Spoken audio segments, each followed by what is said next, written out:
Hello all, welcome to Ganga's kitchen. Ganga's కిచెన్లో ఈరోజు మరొక హెల్దీ రెసిపీతో మీ ముందుకు వచ్చేసాను. అదేంటి అంటే మటన్ బోన్ సూప్. మనం ఈ మటన్ బోన్ సూప్ని 10 డేస్కి ఒకసారైనా మన డైట్లో యాడ్ చేసుకోవడం వల్ల మన బోన్స్కి మంచి స్ట్రెంగ్త్ అనేది వస్తుందండి. అండ్ చాలా హెల్త్ బెనిఫిట్స్ కూడా ఉన్నాయి. మనం ఈ మటన్ బోన్స్ని ఈజీ ప్రాసెస్లో బోన్ సూప్ని ఎలా తయారు చేసుకోవాలో చూసేద్దాం.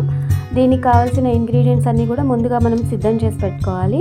తర్వాత మనం ఈ మటన్ని శుభ్రంగా వాష్ చేసుకొని తర్వాత దాంట్లో 1 glass of water and pinch of salt వేసి కొంచెం మరగనివ్వాలి. ఒక 5 to 10 minutes మరిగిన తర్వాత మనకి పైన ఒక లేయర్లా ఫామ్ అవుతుందండి. ఆ లేయర్ని మనం స్పూన్తో తీసేసుకోవాలి.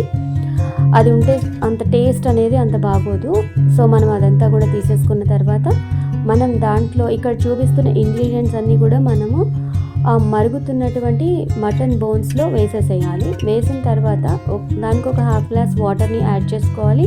అలాగే సాల్ట్ సరిపడేంత సాల్ట్ వేసుకొని కొంచెం పసుపు కూడా యాడ్ చేసి బాగా మరగనివ్వాలి. కొంచెం మరిగిన తర్వాత మనం కుక్కర్కి మూత పెట్టి ఒక 5 to 6 విజిల్స్ రానివ్వాలి.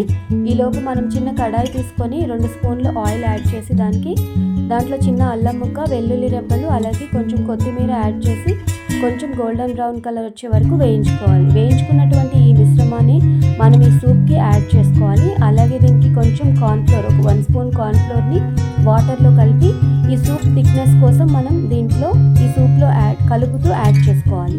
యాడ్ చేసుకున్న తర్వాత కొంచెం సేపు మరిగిన తర్వాత మనం కొత్తిమీరతో గార్నిష్ చేసుకొని స్టవ్ ఆఫ్ చేసుకుని దీన్ని ఒక సర్వింగ్ బౌల్లోకి తీసుకొని మనం వేడిగా సర్వ్ చేసుకోవడమే. అంతేనండి, ఎంతో టేస్టీగా హెల్తీగా ఉండే మటన్ బోన్ సూప్ని మనం ఇలా ఈజీగా ప్రిపేర్ చేసుకోవచ్చు. ఈ ప్రొసీజర్ కనుక మీకు నచ్చితే లైక్ చేయండి. అలాగే మన ఛానల్ని సబ్స్క్రైబ్ చేసుకోండి. Thank you for watching.